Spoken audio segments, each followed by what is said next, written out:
News 24 நேயர்களுக்கு வணக்கம். நான் உங்கள் பவித்ரா சிவகுமார். புதுக்கோட்டை மாவட்டம் திருமயம் தொகுதியில தற்போது சிட்டிங் அமைச்சரா இருக்க எஸ் ரகுபதி எம்எல்ஏவா இருந்தாலும் வருகின்ற 2026 சட்டமன்ற தேர்தலில் அவரின் எந்த வாய்ப்பு திமுக தலைமையால பறிக்கப்பட இருக்கு. அதன் பின் அந்த வாய்ப்பு யாருக்கு வழங்கப்படும், அது குறித்துதான் இந்த காணொலியில விரிவா பார்க்க போறோம். 2026 சட்டமன்ற தேர்தல் நெருங்கிட்டு இருக்க சூழல்ல தமிழகத்தின் பிரதான கட்சிகள் தங்களுடைய வேட்பாளரை தேர்வு செய்யறதுல மும்முரம் காட்டிட்டு இருக்காங்க. அதிலும் பல வேட்பாளர்கள் இந்த முறை தங்களுக்கு அந்த வாய்ப்பு கிடைத்தே ஆக வேண்டும் அப்படின்றதுக்காக தீவிரமா தொகுதிக்கு களப்பணி கட்சி பணி ஆற்றிட்டு இருக்காங்க. அந்த வகையில இன்று நாம் பார்க்க போகின்ற தொகுதி தான் திருமயம்.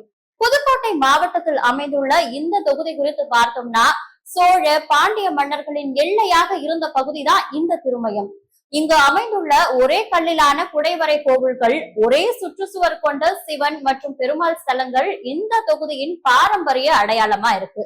மன்னர் விஜய ரகுநாத சேதுபதியால் கட்டப்பட்ட வரலாற்று சின்னமான மலைக்கோட்டை அமைந்துள்ளதும் இந்த தொகுதியில தான். விவசாயத்தை மட்டுமே முழுமையா நம்பி இருக்க இந்த தொகுதியில சிட்டிங் அமைச்சரும் செட்டியார் சமுதாயத்தை சேர்ந்தவருமான ரகுபதிக்கு கடந்த 2 சட்டமன்ற தேர்தல்களுமே பெரிதா கை கொடுக்கல. கடந்த தேர்தல்கள்ல 766, 1382 என சொற்ப வாக்குகள் வித்தியாசத்திலேயே வென்றதால இந்த முறை திருமயத்துல நின்றாலும் கண்டிப்பா தோல்வி அடைவாரு அப்படின்னு சொல்லப்படுது.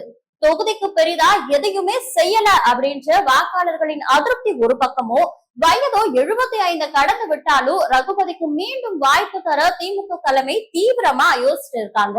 இந்த முறை திருமயம் தொகுதியில இளைஞருக்கு வாய்ப்பளிக்க திட்டமிட்டிருக்க திமுக புதுக்கோட்டை மாவட்ட முன்னாள் இளைஞர் அணி துணை அமைப்பாளரும் வழக்கறிஞருமான கே கைலாசத்திற்கு வாய்ப்பு வழங்க யோசிச்சுட்டு இருக்காங்களாம்.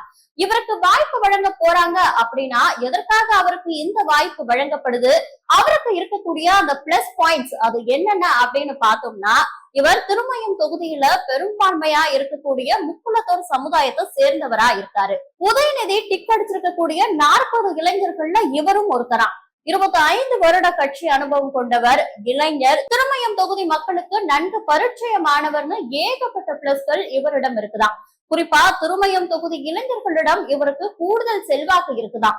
இதனால அவருக்கு தான் இந்த முறை சீட் அப்படின்னு சொல்றாங்க. ஆனா ரகுபதியோ தன்னோட மகன் அண்ணாமலைக்கு சீட்டு வாங்க துடியா துடிச்சுட்டு இருக்காராம்.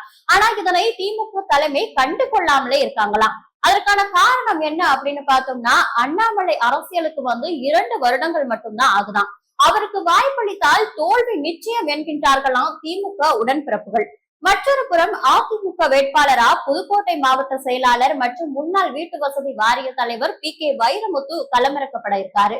கைலாசத்தை போன்றே இவரும் முக்குளத்தோர் சமுதாயத்தை சேர்ந்தவர். கடந்த 2 தேர்தல்களிலுமே மிக சொற்ப ஓட்டுகள்ல வெற்றி வாய்ப்பை இழந்தவர். ஒருவேளை ரகுபதிக்கு பதிலா அவருடைய மகன் அண்ணாமலை போட்டியிட்டார் அப்படின்னா அனுதாப அலையிலேயே இவரது சமுதாயத்தினரே பி.கே. வைரமுத்துவ ஜெயிக்க வைக்க கூடும் அப்படின்றதுனாலதான் ரகுபதிக்கும் அவரது மகனுக்கும் சீட் கொடுக்க திமுக தலைமை விருப்பம் தெரிவிக்காம இருக்காங்கன்னு சொல்லப்படுது. திருமயம் தொகுதி மக்கள் இந்த காணொலியை நீங்க பார்த்துட்டு இருந்தீங்க அப்படின்னா உங்க தொகுதி வேட்பாளர்கள் அந்த தொகுதியின் எந்த முக்கிய பிரச்சனையை உடனே ஆராய்ந்து தீர்த்து வைக்க முயற்சிகள் எடுக்க வேண்டும் அப்படின்னு கமெண்ட்ல சொல்லுங்க. அதுவரை உங்களிடமிருந்து விடை பெறுவது நான் உங்கள் பவித்ரா சிவகுமார்.